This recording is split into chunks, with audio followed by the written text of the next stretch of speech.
You're listening to the 5-Minute Friday podcast episode of The Aligned Self. This is your host, Daniel J-N-O-V.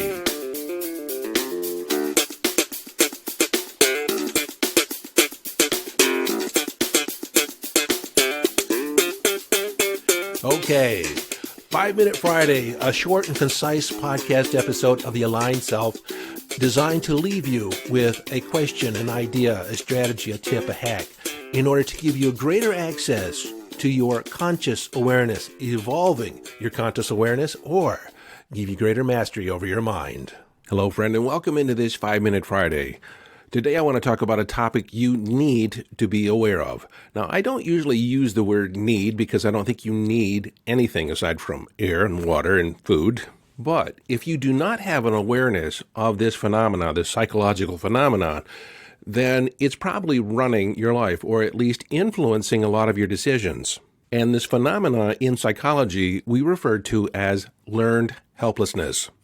Now, as the name suggests, this condition is learned. You're basically conditioned towards helplessness or inadequacy. I'll provide a few examples of how this occurs, and then also talk about how it impacts your life, or how it could impact your life. So first, I'm going to give you a couple examples, maybe 3 examples, maybe even 4.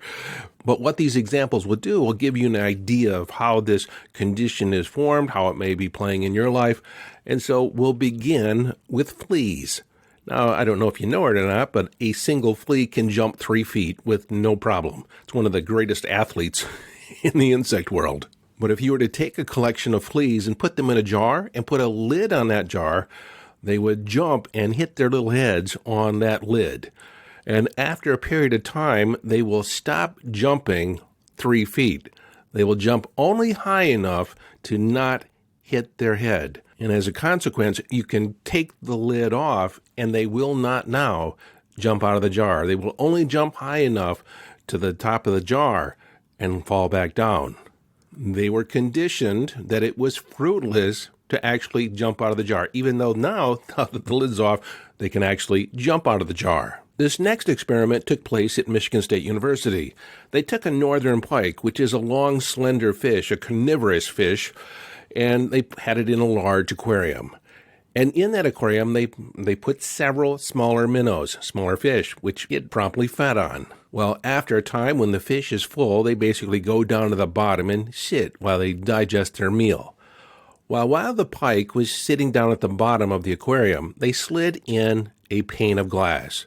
It was invisible to the fish, so on one side they had the pike, and on the other side of the glass, they put a bunch of minnows. Well, after a time, the pike got hungry and started to go after its next meal. Well, it met with the pane of glass. It kept hitting its nose on the pane of glass, at which point it felt like it was fruitless. It was no longer possible. No matter what it did, it could not get to the food, and so it sank down to the bottom again, rather dejected. Well, the experimenters then took the pane of glass out, and the fish were swimming all around this pike, but that pike ended up starving to death because it did not want to encounter the pain of hitting the glass. It was not aware any longer that the conditions had changed. It was relying on a learned response. Now, the next example involves horses. Now, when I was a kid, we would watch Westerns, and Westerns were quite popular at that time. And the cowboy would ride the horse up to the rail.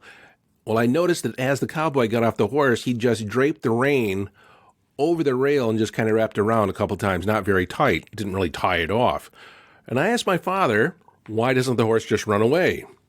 And he said, the moment the horse feels a little tug, a little resistance, he stops resisting. He stops trying to get away, unless it becomes extremely frightened. Then that fear response, that flee response will take over, and the horse will pull away. Well, that fascinated me, and it brings me to the next example of how they train elephants. We had gone to the circus, and I saw one of the elephants outside, and the elephant just had a thin rope around its leg, tied to a stake. And obviously, the elephant could have easily pulled it away. But I asked, why not? And my dad, and I don't know how he knew this, but my dad said it was the same principle as the horse. Well, I later looked it up.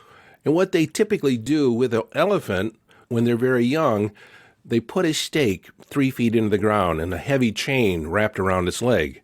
And so it will go to the length of the chain, and it is not strong enough to pull that stake out. Every time reaching the end of the chain, it meets resistance. It will stop. No matter how hard it tries, it just cannot get away or beyond the length of that chain. So later, after it's been conditioned that it's fruitless to pull beyond that resistance, then they stop. And then you can just tie a thin rope around the leg of the elephant, and they've been trained that it's useless to actually try and pull it out. Now, you might be saying, Daniel, these are all animal examples. Well, you have to realize as a human being, you are both animal and spirit. You're an animal first. You're in survival. And as an animal, you will shy away from pain, shy away from discomfort. And if you've encountered a few experiences that feel like it's fruitless, like every time you attempt it, it's just painful, it's disappointing, it just doesn't work, you will tend to not venture down that road again because in your mind, it will not do any good. So how might this affect your life? How might it be playing in your life today? Well, let's say it's in relationships. Let's say that you've had 2 or 3 or 4 relationships and they've all ended, not so amicably. It was devastating. It was a lot of drama. You would come to the conclusion, or you may come to the conclusion, that you're just no good in relationships. So you resign yourself to just not finding the person that you want.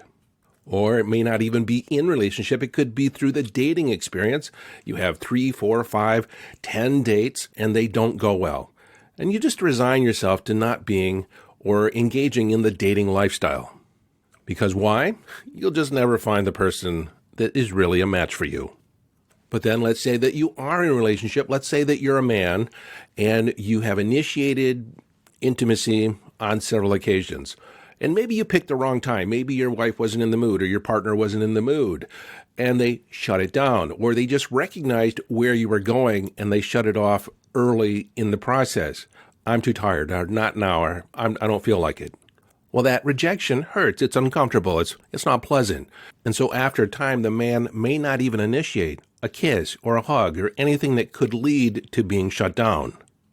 Or this dynamic could flow the other way. Maybe the woman wants comfort. She wants cuddling. She wants connection. And the man is wrapped up in his work or he's thinking about something else. And so she feels the distance. She feels like he's ambivalent. She feels like he's apathetic to having this physical touch, while in reality, he just needed to process his thoughts. But she makes it mean that he doesn't want intimacy. He doesn't find her attractive anymore. Let's say that you're an author and you submit to publishers to publish your work. And you submit to 3, 4, 5 publishers, and they all turn you down. They all say it's not what they're looking for. Do you keep submitting your query? Do you keep submitting, your proposal? Or do you stop and say, no one is interested in my book? I could provide more examples, but you kind of get the idea. I want you to start looking in your life. Where have you shut down? Where do you think it's fruitless? Where do you think that it's not going to do you any good to move forward? Do you live in the idea that no matter what you do, you just have to resign yourself? It's just not going to work out for me. So how does this happen? The first and foremost is that we have a tendency to generalize our experience. If we encounter a particular situation and it doesn't work out, or maybe it does work out, and then we do it again and we get the same result, we will start to generalize, usually after 3 to 5 examples, and predict out into the future. And I've done a whole podcast on predictive future, but we will predict out in the future how it will turn out for us. And once we develop that belief, there's a mental phenomena that plays into this called confirmation bias, that we will tend to look at the available evidence and it will confirm our bias, confirm our belief, whether it's true or not. So how do we fix this? Start embracing the attitude that anything can happen, everything can change. No matter what happened in the past, it doesn't have to predict the future. And then next, the attitude that there is no such thing as failure, only feedback. And so if you encounter failure again and again, you need to step back and take a look. What am I not seeing here? What am I not learning? What do I need to change in my approach that might make a difference? the difference that will make the difference. The other aspect that contributes to learned helplessness is what is your locus of control? Do you feel that you're at cause in your experience of life, or are you more at the effect of circumstance, at the effect of other people's decisions? And this is why I say at the end of the podcast, live your life from inner signals, be inner directed. But if we monitor our behavior, or if we judge our behavior on whether it's appropriate or not from external feedback, then we may tend to shut down when we're not getting the response that we think we should. And again, it takes relatively few examples in order for us to come to some kind of conclusion, which has always kind of intrigued me. It only takes about 3 confirmations for us to consider something a done deal.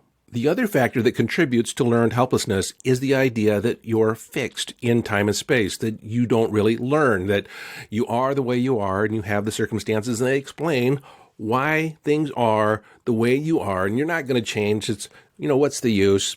Versus the growth mindset that, again, there's no such thing as failure, only feedback, and that you're on a continual learning journey. And that if at first you don't succeed, you can figure out a way. You can learn something new. You can incorporate a new skill. You're in this constant state of evolution. And chances are, if you're listening to this podcast, you are a continual learner. But this is where you can be, led astray.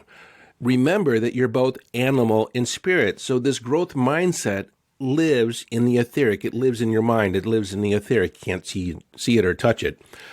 But your animal aspect, you could be responding to conditioning at the animalistic level. This is why it's fruitful to continually assess what your response is and question what leads your actions. What's your motivation? Why don't you think it's going to work? Why is it not going to move forward? The next factor, which is similar to the locus of control, is are you exercising your responsibility, your ultimate freedom? And your ultimate freedom is no matter what happens in your life, you are free to choose your response. You see, many people have an experience which creates an emotional response, and they think that their emotional response is a product of what happened. But it's important to realize that it isn't the event that makes you feel how you feel. It's how you're interpreting, how you choose to interpret what's going on that leads to a feeling. And so if you had an expectation and the expectation didn't come to pass, you could simply say, well, that didn't work out. Or it's like, oh, I'm devastated. This is so disappointing. And you can wallow in that disappointment. And so in that moment, you have a choice. Do you stay in the disappointment or do you move through it? First and foremost, you don't want to ignore the fact that, oh, hey, I was disappointed. So you acknowledge that was disappointing. And then how does this now serve me? We want to lead ourselves to a new understanding, a new comprehension of what our position is, what our role is in all this. How does this serve me? How does this make something else now possible? So we start opening up to possibility. Well, that's it. That's all I want to say today about learned helplessness. I can actually go deeper because it's so pervasive in people's lives. I just want you to be aware of it. Is it working in your life? Is it going on in your life? Until next time, this is your friend and host, Daniel Danovi, urging you to follow your bliss. Live your life from inner signals. Be inner directed as you engage in the epic adventure.